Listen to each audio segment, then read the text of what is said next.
Hi, friends. Welcome to the Chalk and Soot podcast. Today we have Nicolina Leone. Is that correct? Or Leone? Leone. Leone sounds more Italian, so that makes sense. In her house, by the way. This is the new location of The Rig, which is the gym and business that we're going to be talking about today.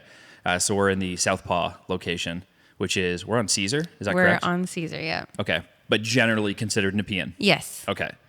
Location number 1 is Mechanicsville, I guess you would still call it, right? Yeah. And that's Scott Street. Scott Street. Correct? Okay. And when did that one open? We'll get right into it. Right into it. September 2021. On September 1st, 2021, we opened. So is your dad, I guess, had Yeah. like an auto repair business? Yes, and it's still running. My parents opened it for over 40 years ago now, and there are like 2 big bays, they're called, like the sections where the cars get worked on. And for a long time, my dad ran the business out of both of them. And then as he was like slowing things down, supposedly for retirement, I don't think he ever would have retired though. He rented out the back bay to some people that did auto body work, which he didn't do on his side. And then when they retired and my mom was trying to figure out what we were going to do with the back space, I was kind of like, I have an idea. And then, yeah, that's how that started out. So that was the first time you had the idea of opening a gym, or specifically this gym? So I think at some point a long time ago, I feel like I had a thought of maybe opening something in the garage one day because I thought it would be cool. Like even before I had moved to Australia, which was 7 years ago now, 2017. And then when I moved to Australia, I was working full-time in fitness, and like that was so much fun. And it was really different there because the rate of pay is so high that I could afford to teach like 20 hours a week and like go to the beach and go to the pool and all these fun things. And I was like, how am I going to be able to do that when I get home if our rate of pay is like literally half of what I was getting paid there, and the cost of living was very similar. So I was like, the only thing I can do really is open a gym if I want to make this like my career. So when I moved back, I had a thought to open a different kind of gym, but one very similar had opened up literally down the street from the garage, Reform Health and Fitness. Oh, okay. I had wanted to open a Gree studio when I first came back. And then since they had opened up, I put that on hold and started working there in a couple other places. And then like 2 summers later, I was in Toronto and I went to Drop Boxing, which sadly didn't make it through COVID, but was super fun gym. That was in Ottawa? That was in Toronto. Okay, that's what I thought. And then when I had just been visiting some friends in Toronto and like to try a few different gyms while I'm out there. So I was like, this is amazing. Like Ottawa needs this. So I went back like a couple months later and I met with the owner at Drop. And I was like, how do you feel about me potentially opening one in Ottawa? Like, here are some pictures, like here are the statistics of the neighborhood. And she was really nice. She was like, we're not really like planning on moving to Ottawa. We want to do like Vancouver and Calgary next kind of thing. But if you want to do it on your own, like you could totally run with this. And so she let me ask her some questions. And then I like went home and incorporated the business. This would have been like, when did COVID start? 2020. So this would have been like November 2019. And then we incorporated, and yeah, so that's when it all started. And then we were all set. Like I had reached out to some people and had like a small team ready to start training. And we were going to go get our boxing level 1 over a weekend. It was like March 13th or something. And then obviously this is when, you're starting to hear reports about COVID and like, but we were like, it's not here yet. It's fine. And then they canceled our training. And I was so annoyed. I was like, this is such an overreaction. And then all the gyms and like everything was told to shut down for like 2 weeks. And I was like, this is fine, like a 2-week vacation, and then we'll get right back to it. Mm-hmm. And in that time, even I had worked for the government before, and someone I worked for had reached out and been like, do you want like a casual contract? I was like, no. Like I'm going to be opening this gym like very soon. And then like 3 months later, everything was still shut down. And I was like, I guess I'm not opening the gym anytime soon. And they came back with another contract, luckily, because then I didn't have any money. So, oh, okay. Yeah. Oh, so you ended up taking on the contract? I did, yeah. Oh, okay. So then I was working for the government while waiting for things to stabilize a little bit more. And as things got safer, we were like slowly still starting to do things we had so much time, which was so nice, looking back. Like, it was my parents' property, so it's not like I had this like crazy landlord that was trying to like get rent from me or anything. So my boxing coach and I would still train outside when it was allowed to do so. And he was also the mason that did all the work in the rig too, the rig number 1, and also in this rig. Okay. So like he'd come work on the space, and then we train, and then eventually I could start getting the team together, and we would train at Beaver Boxing. And that went on for like, a while, I guess. Because then the next summer we finally started being like, okay, I think we're going to open. Yeah. Because we really wanted to wait until we didn't think we'd have a shutdown. Like, I didn't want to have to do the rig online ever, because like I'm not internet savvy. It's just like not the plan that I had. It was nobody's plan, but I feel so awful for all the businesses that had to like pivot and actually do it. Yeah. But I was like, we will wait until it's safe enough. I don't care if we have reduced capacity or whatever. So we thought we had waited long enough. And then there was just that one shutdown for like a month last January when Omicron got really like rampant or whatever. Yeah. And we still held out. We like did some Instagram workouts, and then it seemed like it wasn't going to end. So the people that do our lighting and our sound, Intel Audio Visual, who we love so much, I reached out to them and I was like, I think we're going to have to like do this stupid online thing. So I had like even gotten an online platform. Aaron from Soul Speak, who does all of our social media, had started like building it for us. Paul had brought in all the lighting and cameras, and like we literally were finally ready to go and start doing online properly. And then Doug Ford was like, okay, you can open, which was like, fine. Thank God. Yeah. Yeah. So then from that moment on, everything was fine. And then what point was that? I actually don't remember the most recent shutdown. It's a blur. January 2022. So last January, Okay. We were all shut down for like a month, and that was the last time that anyone in Ontario at least was shut down. Okay. That's so wild that like you forget. Yeah. It feels like recent and far away at the same time. Totally. And then like you'll be out at like a bar or something and it's packed full, and you're like, how did we for 2 years, like this wouldn't have, it's just crazy. When you're in Australia, like when you were saying that the pay is different there, even though cost of living is the same, is that for those type of jobs, like personal training type things, or is it like every job there just tends to make more? Every job there tends to make more. Like the minimum wage, I think at the time, which was, like I said, I think 7 years ago, 2017 or 2018, it was like $22. Oh, wow. Was the minimum wage. And the rate of exchange between the Australian dollar and the Canadian dollar is quite comparable.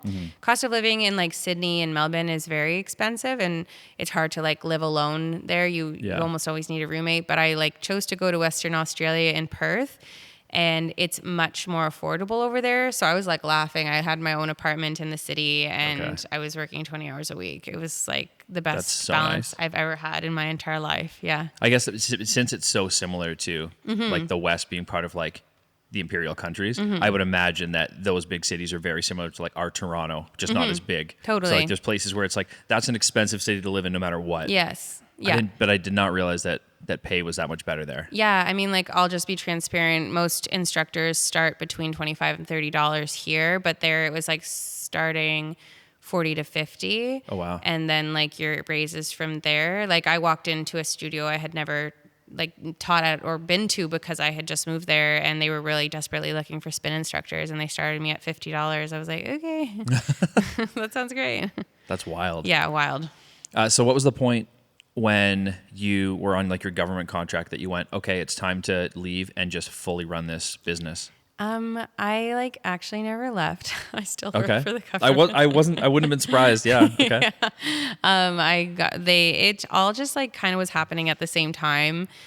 The contract was a 90-day casual contract, which they extended, and then to the point where they were like asking me if I was interested in permanent in an indeterminate role, and we were still not open at the rig. Like I needed a job. Like this was the May before we opened, when I kind of like had to go in or get out. So I was like, in the back of my head, hopefully none of my colleagues listen to this, but like I was always like, I'll just leave when I need to leave. Like I'll just quit. So it was May 2021. And I became an indeterminate employee, and I was still like starting to ramp up for the rig. Like at this point, almost completely finished the renovations. The team was training weekly. We had started like getting ready to like do stuff on social media and let people know that we were ready. So like come September, I was trying to figure out what to do, but I had and still have a really supportive team with Public Health Agency of Canada. And so they asked me if I wanted to go down to part-time, which was something I didn't think I'd ever be allowed to do as a permanent employee. Yeah. So now I work 3 days a week, and they've always been really supportive with me like flexing around classes and stuff. Okay. So that was super helpful because I didn't have to rely on the business's income for myself. I was able to make some money to pay my bills and stuff, and like put all of the money right back into the business and pay down the loans and stuff. So that really helped. And I still work for them today. And yeah, like definitely think I'm going to have to leave soon. Yeah. Well, yeah. 2 gyms now, right? Yeah. So 2.5. 2.5. Yep. Yeah. But they're all like doing, just to shout them out really quickly. The team I work with does great work. Like they're working on long COVID and cancer research and other chronic diseases. So I like working with them and supporting what they do a lot. But yeah, you can only spread yourself so thin as you would know. So yeah. So when you switch into part-time, was that at first totally work from home? We were still work from home then, which was great because like I was obviously working from the rig most of the time. And even now, the agreement is like 2 days a week to go into the office, but I'm only part-time, so only going once a week. So it's really manageable. I don't even know if they've finished their debating and legislating on the work from home situation, but will that affect you, do you think? Or has it already? I have no idea. It's like kind of finished. Okay. Like, right now it's the 33% of your work week. Okay. And if you want to do a telework agreement, they're supposed to like look at each person individually instead of like a group position, which is like what the big change was in this last strike.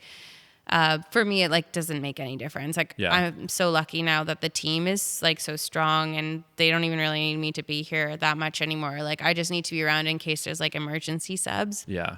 And if there are, my government team is always like happy to like work with me on that. So yeah, I'm super lucky. Okay.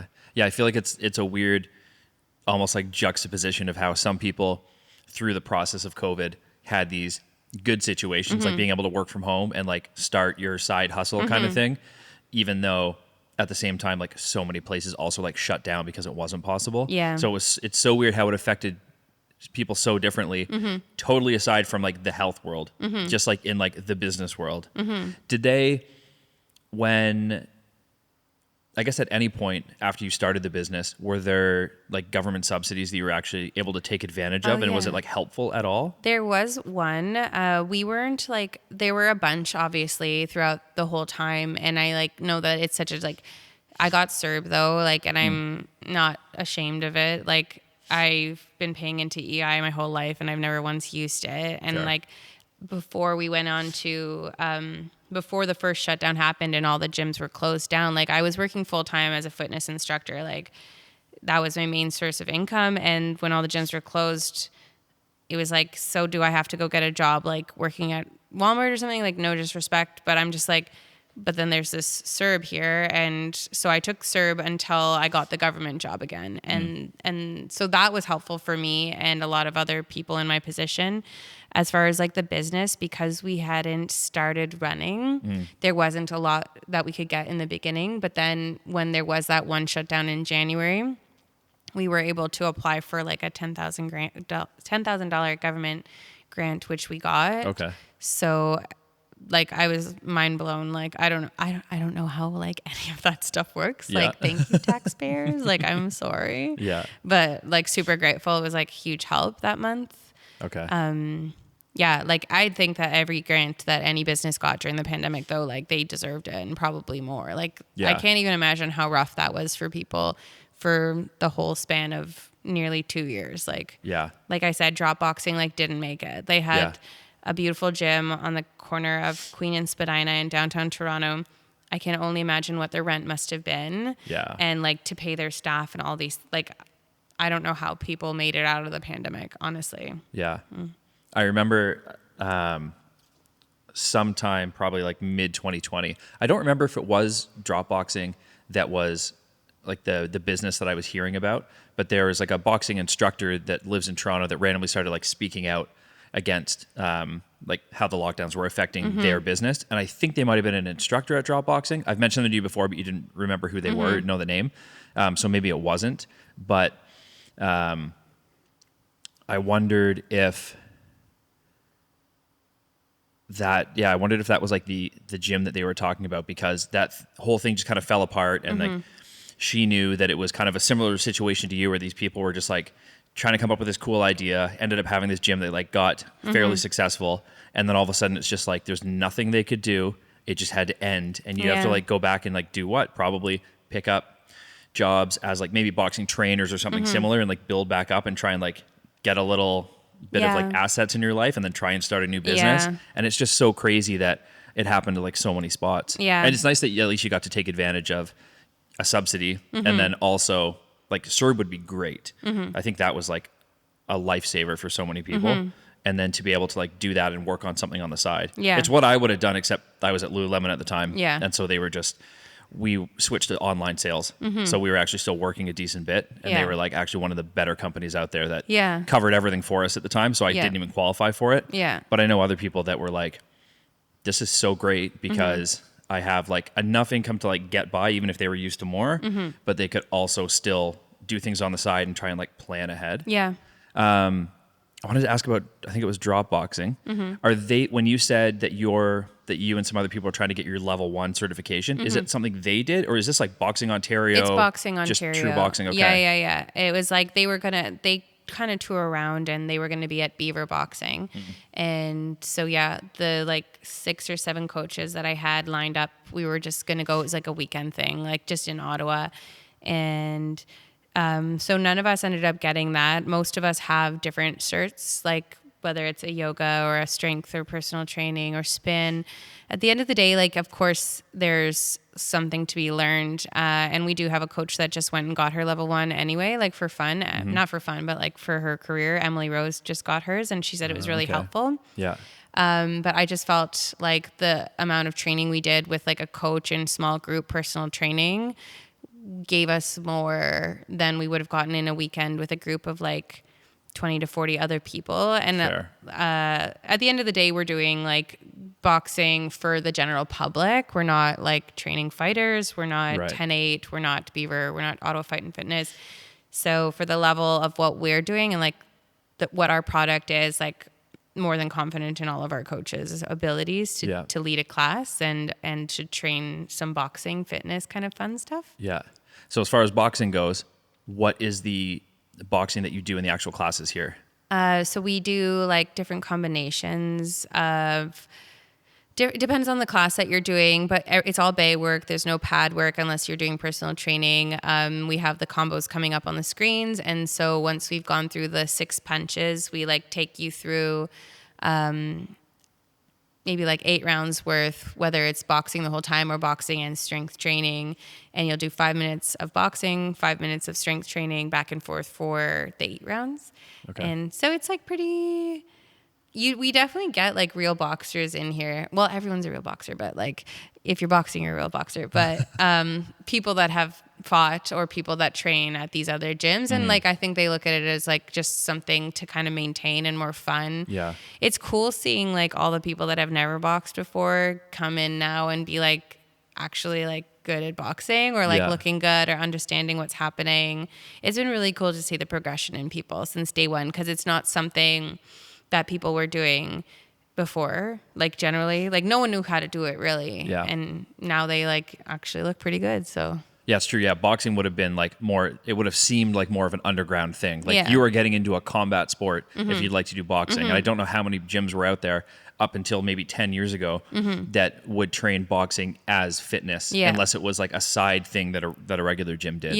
And so it seems like now it's like more accessible. Definitely. And I also think it's like a weird, I guess it's probably good for you in the business, because at the same time as you would have opened and boxing as a fitness option started to get on the rise, now you've also got like social media and boxing being on the rise. You've got people from other combat sports like MMA transitioning into boxing, bare knuckle boxing, which is the craziest thing. But like all these things are kind of starting up, and like don't boxing. Do that. I've watched a few of the fights, and it's just ridiculous. Don't because do it. it just seems like the same thing, but you take on more damage and you just ruin your face and your hands. And so it seems like boxing is kind of having this like resurgence and kind of escaping from like a little bit escaping from like the tough guy promoter stealing on your money kind of reputation that it had. Yeah, it's like there's this song that there's a line in the song where it's like, don't compare yourself to other people because their success is like half luck or something. I'm not doing it justice, but I'm just like, we got really lucky too with like the timing of everything. Boxing has been getting a lot more popular lately. Like all the Creed movies are coming out, and like true. a lot of celebrities will be like, yeah, I box for fitness. And like that obviously like leaves a good taste in people's mouths and stuff. And it's just like generally super fun. So we got to take off at a time where people were really ready to come out of their homes too. Like people just didn't want to work out in their basements anymore. Thank goodness. We were all like, all of the people in fitness were a little bit worried about that. I think like everyone's got a Peloton now. Like, are they ever coming back?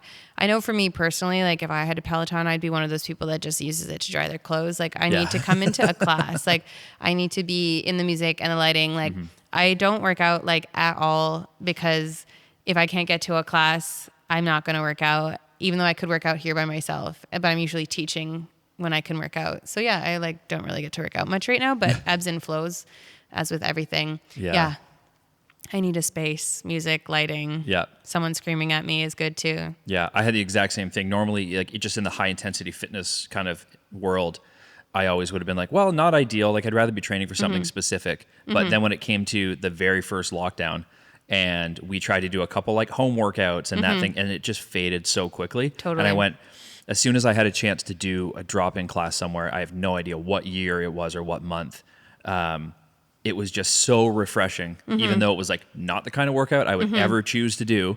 It was just so nice to like go in there and like probably work harder than I would have if I had a list of everything to do and tried to go to Good Life and do it. Totally. Because there's like a weird little motivation, even if you're working out in a group when everybody is like totally different from you.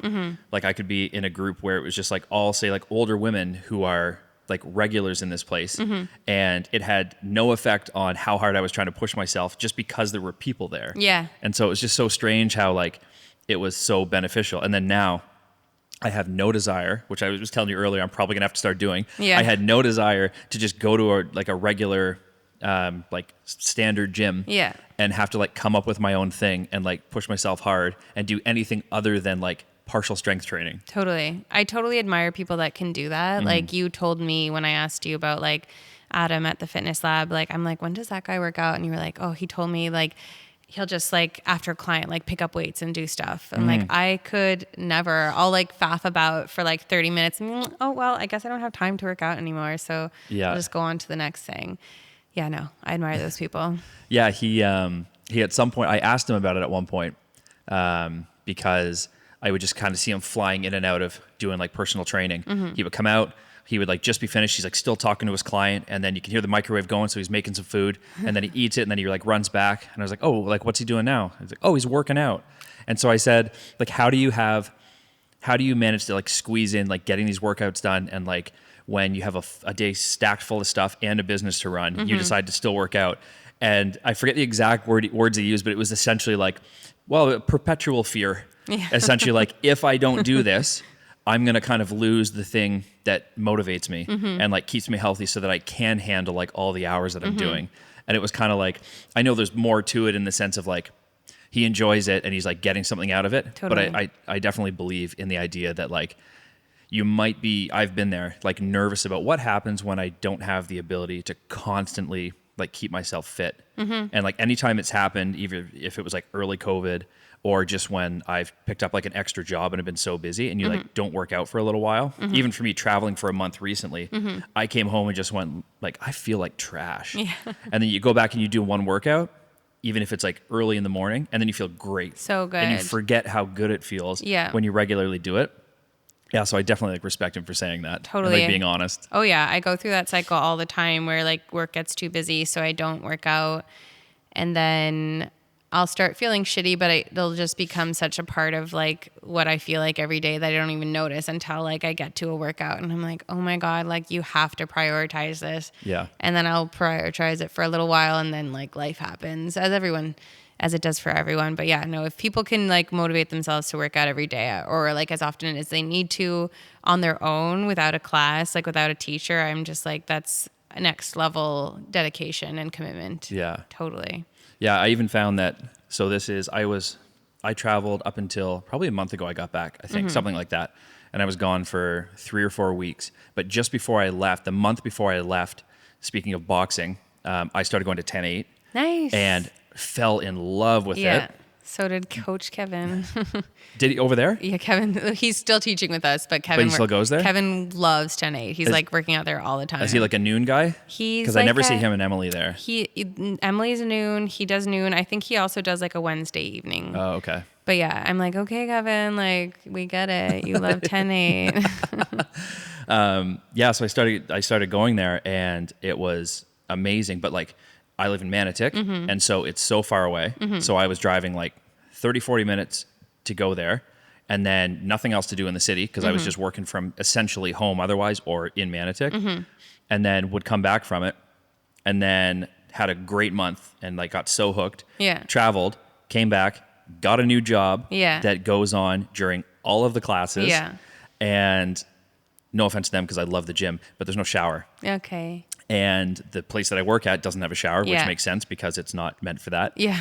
So I'm like, what do I do now? Yeah. Like, can you imagine if my day had to be, I leave the house at 11 o'clock, do a class from noon to 1, drive to Good Life, shower, get dressed, drive to work until 10, get home at like 11 o'clock, go to sleep. And it's kind of like not feasible. No, I hate it. So now I'm trying to find my replacement. But that is to say, I also kind of got hooked into that boxing world. I have fun. yet to do a class with you here. I know. And I know you tell me all the time that I time. should, but Yeah. I've Literally, like, I'm like, I'll pay you to come to a class. And he's like, no, I'm not coming here.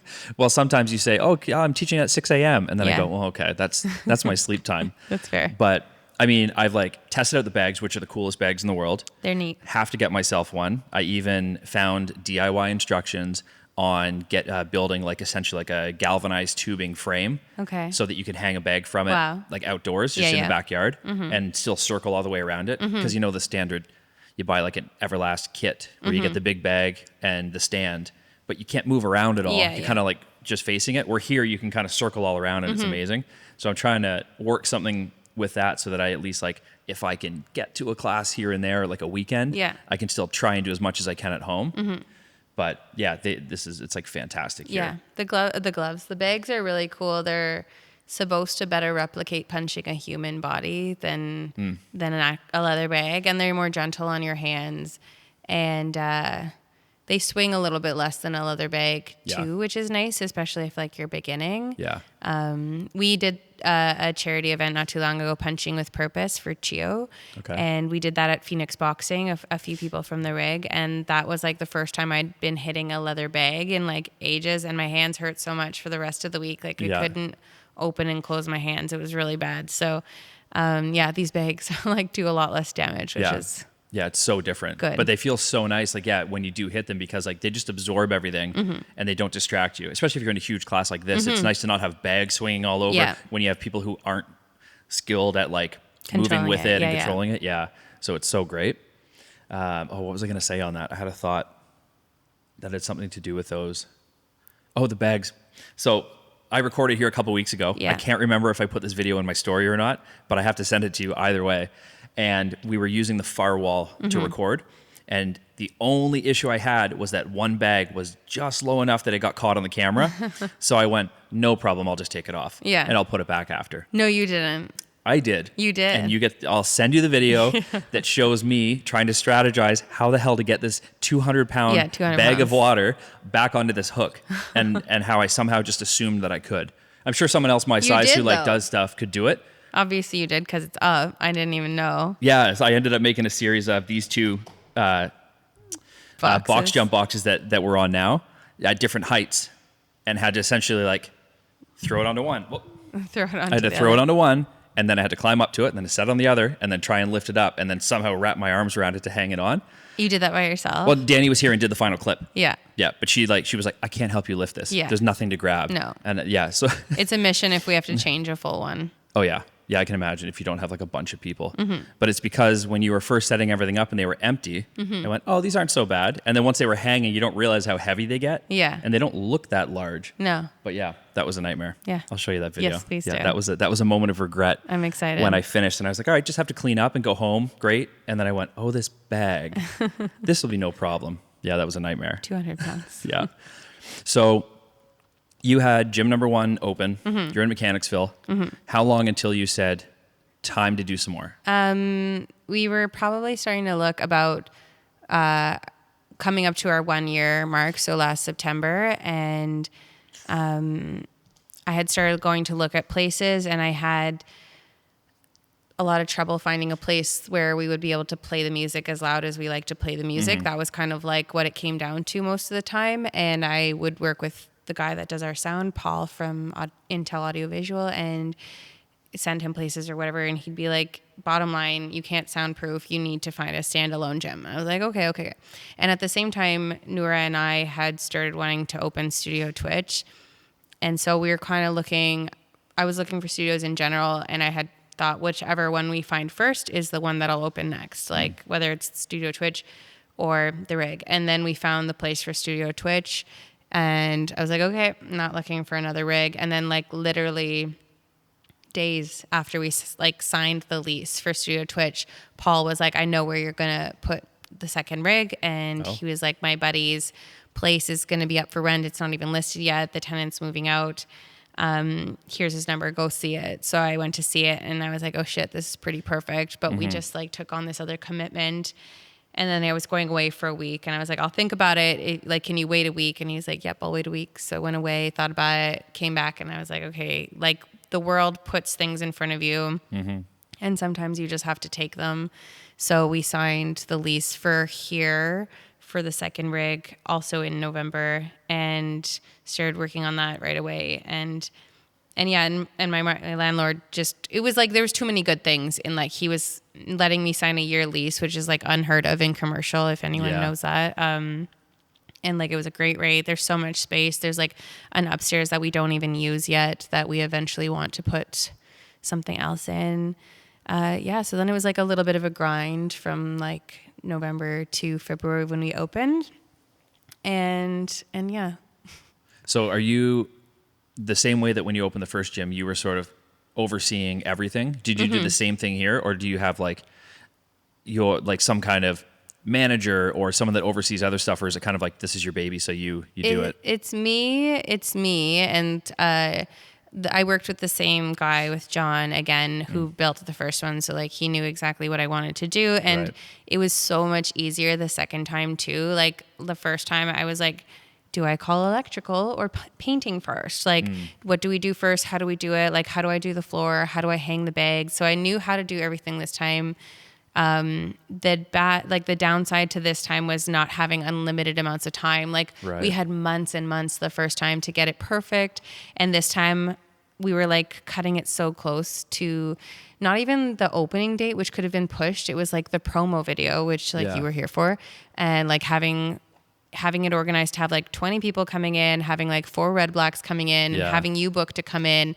And like, just like the day before, even like I'm in here with one of the contractors, and I like just the look on his face, I knew he didn't think we were going to be ready. And I was like, you literally just need this space, like where we're going to be boxing. I don't care what anything else looks like. This needs to be ready. He was like, okay, I can do that. So he did that.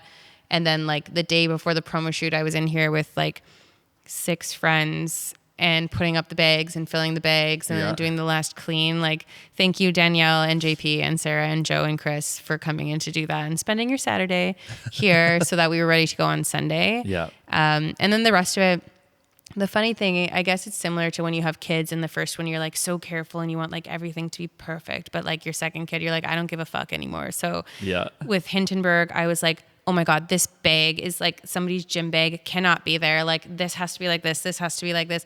And then here I'm like, I don't care. Like, I don't care. If the bathroom wasn't done, I don't care. Like, I just don't care anymore. I'm like, it's fine. They can box. There's a bathroom upstairs. And then I'm like, these members are so lucky. Like, they don't even know how lucky they are. They're fine. It's fine. Everything's fine. Yeah. Yeah. So second kid, I don't care anymore. Fair. Well, it worked out so well. It like really just did. in time for us like doing the video. Yeah. And Thank God.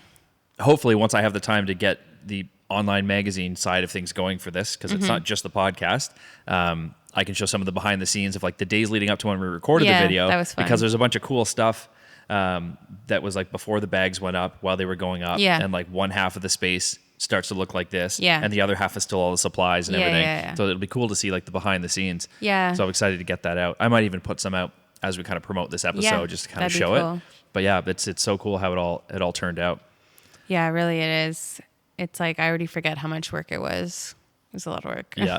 And this one would have been tough because not only were you still doing your other job, you were also running the first gym and then starting the second one and planning the third one essentially, Studio right? Twitch. Yeah. I'm like so lucky with Twitch though, because like one, I have a partner, Noura, who's like so great. Did you meet through the rig? We met through a gym we both used to teach at, Reform Health and Fitness. So that's where they had like the Gree machines. Right. And we've been like friends ever since. And she's like she's just the best, the fucking best. So she's a great business partner too.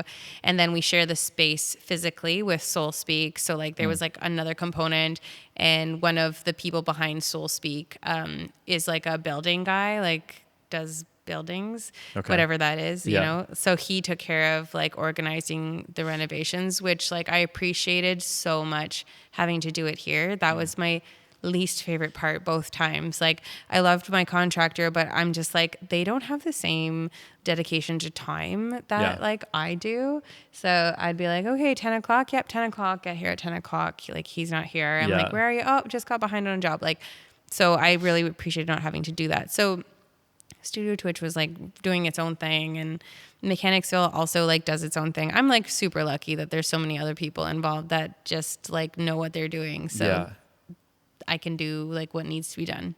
Is the person who did Twitch / New Soul Speak the one who did the original Soul Speak? Yeah, so it's Jeremy Silbert, and he I wish I could tell you exactly. Like, I don't know. He like builds buildings. Like he's like a building just guy, like a developer commercial guy, kind of contractor or real developer. estate, Okay, something like that. I don't know what he does. World. Okay. He like, I mean, like Erin was super involved with both Soul Speaks, like in there, like doing anything she could too. But just like having someone else that coordinated the contractors and like knew that world, like he'd know if we got a quote that was unfair and stuff like that. Like even here at the rig, because it was all happening around the same time, like I got a quote for my bathroom. And I sent it to Jeremy, and I was like, am I being taken advantage of with this quote? And he was like, it's not great, but it's also not awful. So I was like, okay, cool. Yeah, it's so good to have context on that because like when you're not from that world, not at all. It's just like it's so scary. So like having those relationships is so important. Totally. Yeah. Yeah. So bless Jeremy. Yeah. Even though he's annoying sometimes, but. So Twitch / Soul Speak, the shared space, is that considered Old Ottawa South where you are? Yes. Okay. Yeah. Just outside the Glebe, near Billings Bridge. Oh, and that's what's right on the other side of the river, or like the part of the canal that's down there, that little bridge? Yeah. I'm so bad with like Ottawa geography. Same. But okay, so you're Old Ottawa South. And that's been open for how long? Since April 9th, I think. So going on almost 3 months. Gotcha. Yeah, and that's going well too. It's like been really fun. Like I mentioned before, I had wanted to do like Gree in Ottawa when I moved back from Australia, because I had started teaching Gree out there, and then Reform had opened and was teaching like a different method on the machines. And like Noura also was really passionate about Gree.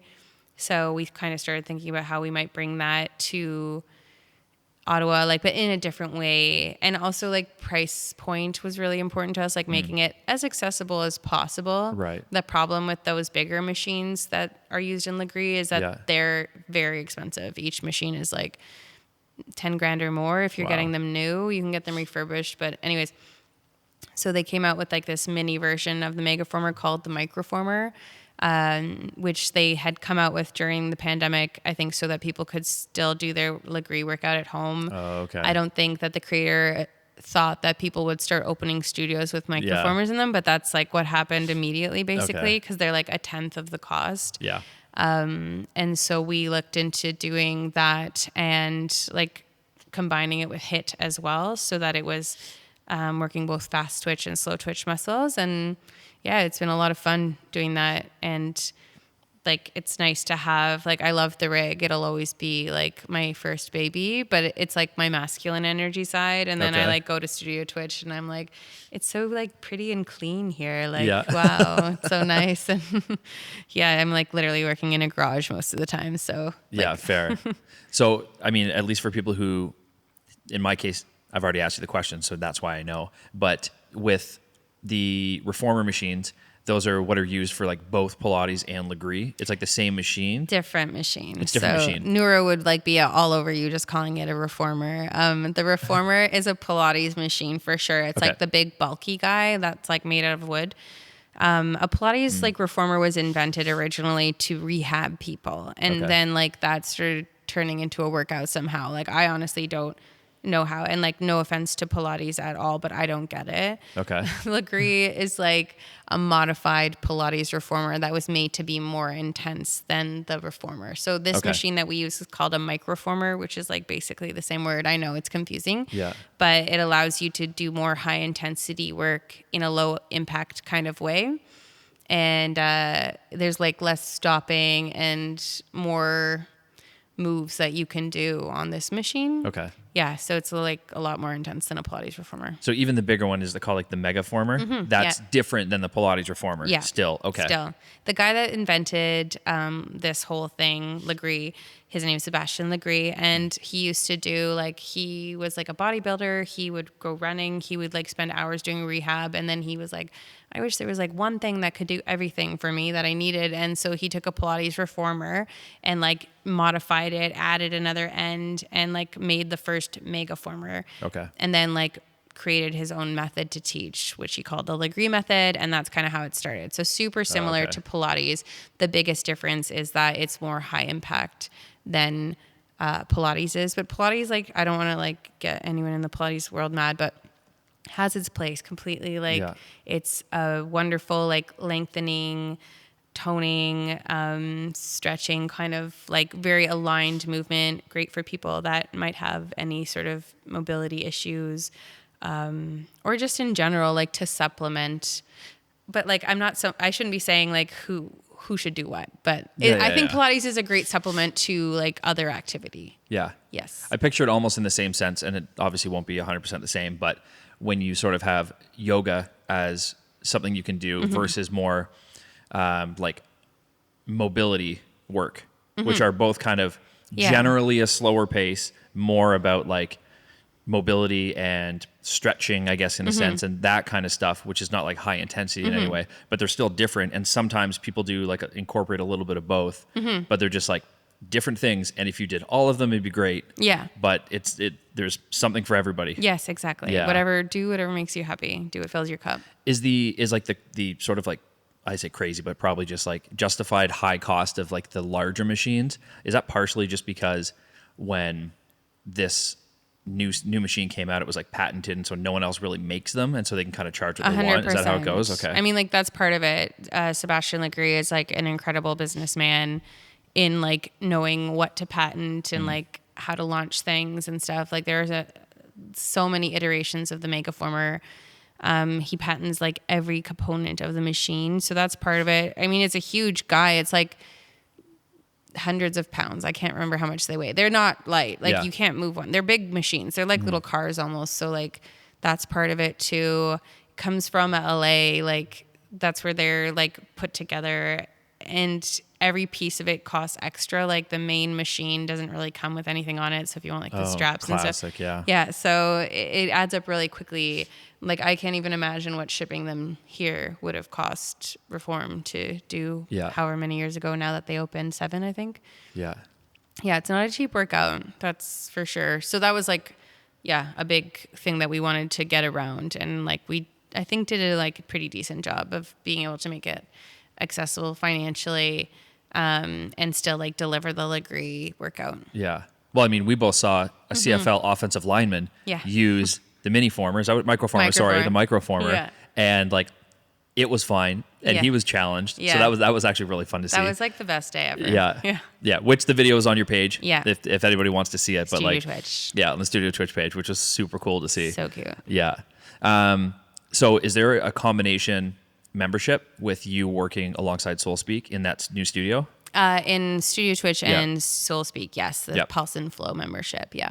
Okay. So Yeah. people can't kind of take advantage Yeah, of both you and can do get a little yoga bit of that. and Twitch. I think that's a great combo. We also Yeah. like have the box and flow between SoulSpeak and the rig, which like is my favorite combination. Like I'm a like high intensity gal for sure. So I like the big powerful workouts, and yoga really just like, whether I'm doing it enough or not, I know I'm not, but like even just doing one, I'm like, okay, like I did my like due diligence, like I softened a little bit, I stretched a little bit, and now I can like go about my day physically and mentally. So I think yoga is really important Yeah. too. Yeah.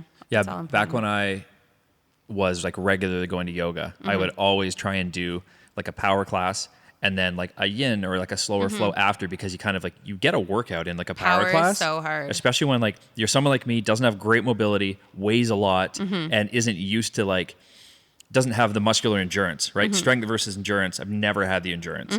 So that was always like a super challenge. And it was so nice to spend like an hour after doing something you would never do it at home. Yeah. You might like watch TV in like a pigeon stretch or something. Yeah. And then you would just give up on it because Yeah. you're just like, what am I doing? There's dog fur on the floor. I don't want to do Yeah. this anymore. Yeah. So it was always so nice to do both. So it's nice having something like boxing and then yoga kind of combined Totally. too, because again, otherwise people are not going to go from one studio and then like try and schedule another time to like drive to the next and do these things separately.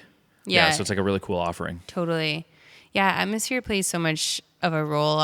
For me at least, in like a class, like yeah, you could do yoga at home. You don't even need anything really. Like if you have a soft enough carpet, you don't even need a mat. But like there's definitely something about like stepping into a studio space that's like meant for the thing that you're about to do, and like the music and the lighting and all of that's in line, and it just allows you to like practice whatever it is so much more deeply. Like, and that could even be the intensity of your workout in a space like this versus like in your basement. Yeah, true.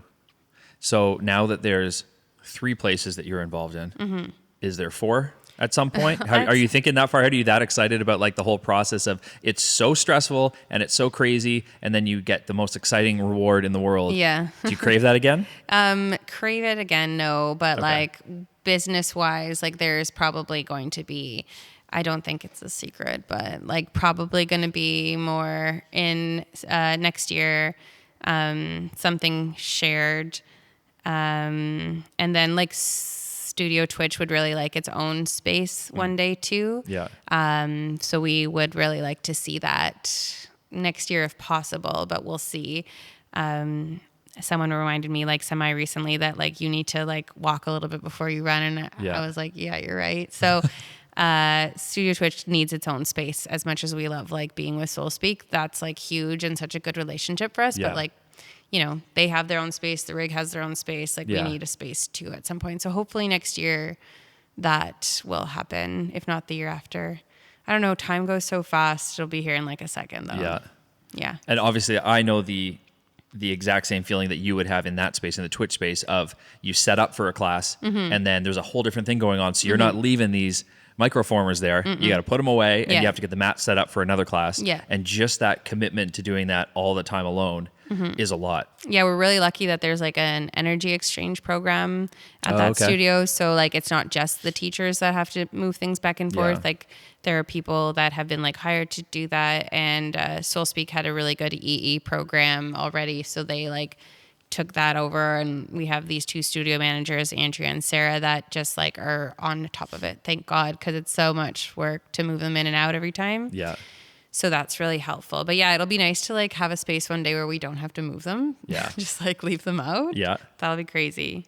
So the Twitch space, I forget if you mentioned, but how did you end up finding that one? Was it through the same person that helped you find this one? Sorry, no. So like this was just a friend that helped me find this one. Okay. For the Twitch space, like we had been looking, Aaron and I, and like just like searching like whatever real estate websites, and then one of Jeremy, the same guy that does the building stuff, is in real estate as well. So like he had an eye out, and then my friend who was helping me, another friend that was helping me, Jason, was like had feelers out, and like we all kind of found this place. Oh, okay. So we like had flagged this listing, and then one day Aaron and I were just driving home, and we were about to drive past it, and we were like, let's just pull over and see it. So we pulled into the parking lot, and we were like, I wonder if we can like just go into it. So we did. It was Campanelli Homes Design Center at the time. So we like walked in, and there was someone showing a client like something in this design center, and she was like, oh, hi. And we were like, hi, like we're interested in renting this place. Like, would it be possible to look around? And the woman that worked there was kind of like, I could tell like, you know, probably not, but it turned out that the client she was working with is a friend of mine. And I was like, oh, hey, Laramie. And so she was like, oh, hey, Nikki. And like, then I feel like the woman that was working there was just like, okay, like, sure, go ahead and look around. So we walked around the space, really liked it, like went home, messaged like the people we needed to message. And we were like, we really want to see this officially. So we did that. And then after we saw it officially, we knew we wanted it. So we did what I like to call like a like love letter to the apartment, to the space. Okay. And very quickly, like people made comparisons to that show, that creepy show where the guy lived in the house and he was getting letters in the mailbox about someone that loved his house. Yes. What the hell was that called? I can't remember, but I remember watching it. Yeah. So it was Nate. Aaron's Nate was just like, oh, that's really creepy. It's like that show. And I was like, it's not creepy. Anyways, we got the place. So I'm going to like assume it was because of our love letter that we wrote to the space. Okay, gotcha. Yeah. I kind of wondered if you went through the same experience that I did when I was looking for sort of, at the time, just studio space for photography, videography, and then now still sort of looking for the same, plus a place to keep all of this constantly set up, just because, again, setup and takedown is crazy. But when I was looking, even over the last few years, I would either find places that were decently priced, but still pretty expensive, but just totally run down. And again, I had no knowledge of like, how do you negotiate saying like, hey, if like I'll rent the place, but I need you to replace the garage door and do this and this and this. And so in my head, it was kind of, I had to factor in the overall cost as soon as I looked at a place, what do I think it would take to either hire someone to tell me what I have to do, or like plus the renos, or do I look at a more expensive place that's like ready to go and is in great shape, but is so much more per month, and that's just going to add up over time. And then I was looking around and found a couple really nice spots. I would talk to people who had businesses nearby, and they said they won't rent it to you at any sort of affordable price because because of COVID, when businesses were shutting down, they weren't refilling the places because the most recent rental value that they were renting it for is going to help them with their taxes to offset other expenses that they have. So if they were to say you have a place that's like one I looked at was on Bank Street and it was like $4,000 a month. Well, that's insane because I would be busting my ass just to break even and then make no profit after. And so I talked to the guy who was next door, and he said, well, there's no incentive for him to drop it to $2,000 just to get somebody in because then the value of his building is lower and it's not going to make it, it's going to make him less money or save him less in like the tax world later on because what you rent a place for goes into the value. So there's all these places in that general area and other places I looked that still have really high rents and just no tenants. And there's a ton downtown now, especially as like government places and other things move out. And they can be so picky and say, we only want this business here, or we're not even going to bother. And it's so difficult because all the businesses shut down. And if you have enough capital to kind of start something, you still can't find a place because the market didn't fluctuate the way other things did. People that like start businesses, and like I'm just like, because doing the first rig was so easy, like just everything about it, which is probably so annoying to hear, but like it was so easy. And then I had this like vision of what opening a business was like. I was like, this is so easy. Why doesn't everyone open a business? And then I opened this one and I was like, wow, this is a fucking struggle. Like it's like hard to get people to find you. It's hard to do this. It's hard to do that. It's hard to get staff that want to come to this area. It's hard, whatever. But like half of it's luck. Like we were just lucky with the first rig, and you know, we were lucky that we got that space in Old Ottawa South, and like we found a landlord that, you know, was receptive to a nicely written letter. Like you just half of it is luck, really, and we've just been really lucky. So I'm really grateful for that. But Southpaw is like coming around now, but yeah, no, it's hard. Like everything is hard. Yeah, it's so wild. Yeah, it feels like a different world from Yeah. what it would have been like, say 30 years ago when like a lot of people who would be in their 30s were like, okay, I can get like a small house and we can kind of start from there. Yeah. And then now it's like almost impossible. Yeah. And it seems the same sort of in the business world where if you don't find the right silent partners or team up with someone to like share a business or something, it's just so different in that world. Yeah, like Twitch wouldn't be here if we weren't sharing the space with SoulSpeak. Like we couldn't have afforded that rent on our own. Yeah. Like the rig wouldn't be here if my parents didn't own the property that we opened our first studio in. Yeah. And so that like is like all thanks to my dad at the end of the day for 2 years ago buying this property that would have been worth nothing at the time because Hintonburg was not a great place back then. So like luck at the end of the day. Yeah. Some hard work, some luck. Fair. On the personal side of things, you recently got your yoga teacher certification. Yeah. I was like, what? What? Oh, yeah. Sorry. Yeah, you didn't know where I was going with that. No. What? You're like, wait, you don't talk about my personal life, please. What inspired that? It was like from a fitness professional perspective, like when I don't know, I'm sure a lot of people look at it kind of like this. You kind of collect certifications when you're going along trying to be a fitness instructor. And so like I had my spin, I had my PT, I had my group fitness, and I was like, yoga would be like a really nice thing to round all this out. So I knew I had always wanted to do it. It had been like a part of my 5-year plan for the last 7 years. And I really wanted to do like one of those go away for a month, live the life and breathe it and eat it and drink it. So when SoulSpeak came out and announced that they were doing one, I was like, well, this is obviously my sign because we have such a good relationship with SoulSpeak. If I wanted to go spend a big chunk of time with anyone, it would be Aaron. So they did it kind of half and half. We started online and then we went to Costa Rica for 2 weeks to finish. And it was like, it was perfect. It was better than I could have expected. I learned more than I ever thought I would have. And like I wrote a post about this recently, but like Noura asked me when I came back, she was like, was it life-changing? I'm like, no, like it wasn't. But then weeks and months later, like there's been a lot of shifts in my life and, obviously like it could just be a coincidence, but I really think that there was like a little bit more to it, whether it's the yoga or like the slowing down or like the living more like fully, like intentionally, which is yoga at the end of the day.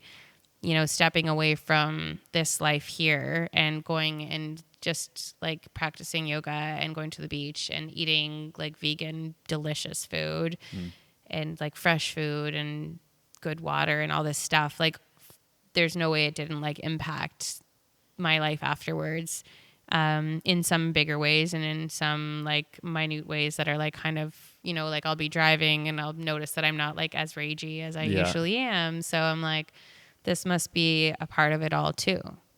Okay. Yeah. There has to be some connection with like that whole spiritual side of things. Totally. That just maybe doesn't get the research that it should. Mm-hmm.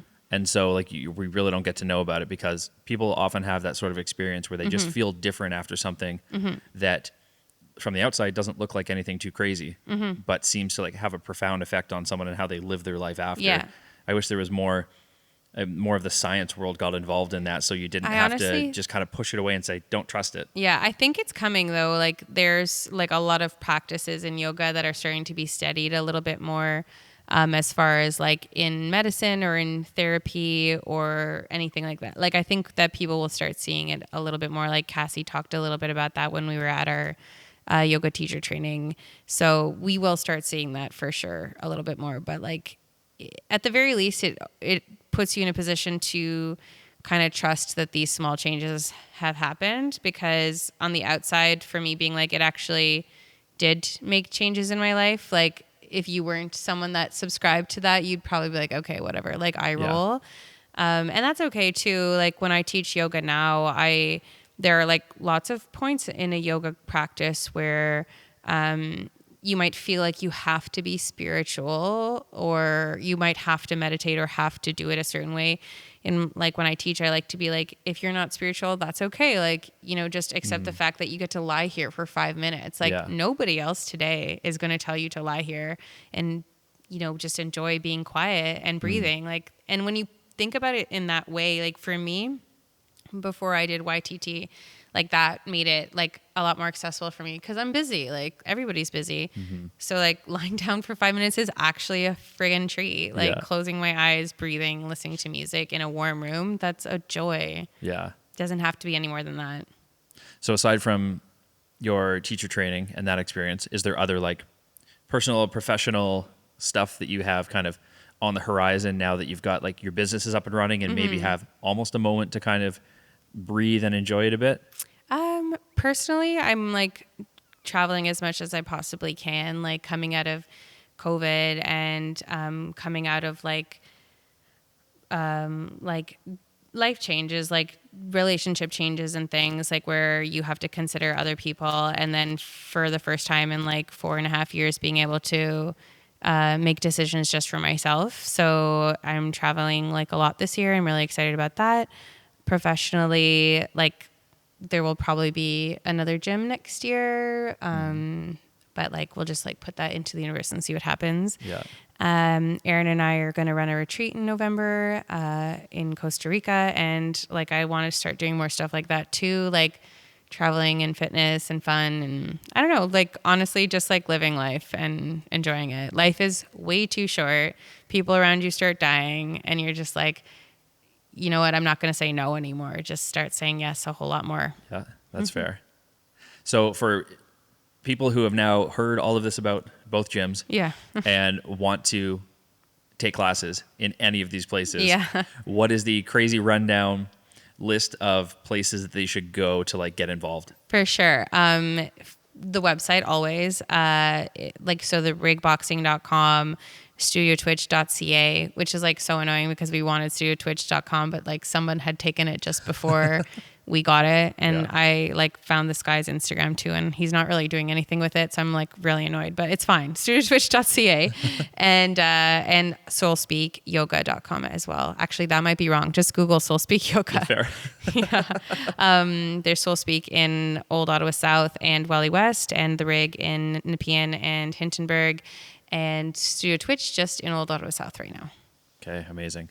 And I'll take all those links and put them into any of the posts we put out there so people find the actual places that they can go. I probably got my own website wrong, actually. That's fine. We will issue the correction if we need to. Yes, thank you. Okay, amazing. Well, thank you so much for joining us, explaining everything about like this crazy history that you've had with the business. Thank you. And if the ideal going forward is, this is normally the reverse of what we'll do, because the goal eventually is for when we do the online magazine to have a feature, whatever it is, if it's an interview I do or just a photo story or someone else submit something, to later have somebody on the podcast to like discuss what was in an article, because then we'll have time to get questions from people and say like, oh, can you expand further on this? And then I can kind of fire all those questions off to somebody. So we'll do it backwards this time, where once I actually get to put the online magazine together, I can show the behind the scenes. Yeah. And if people have questions following this actual podcast that they want to hear from you on, we can do sort of the written back and forth magazine interview style where it's just question and answer in there. Cool, that sounds fun. So lots of ways for people to like follow up on it and learn more. So special thanks to Nicolina. Oh my gosh. Well, for special being on thanks here. to Rob for like letting me come do this, because I'm sure, definitely super awkward, but and thanks for Rob always doing our promo videos also. If you haven't seen them, go to the Rig's Instagram. They're really good. Yeah, please do that. They're a lot of fun. They're good. Okay, thanks for listening, everyone. We'll see you next time. Bye.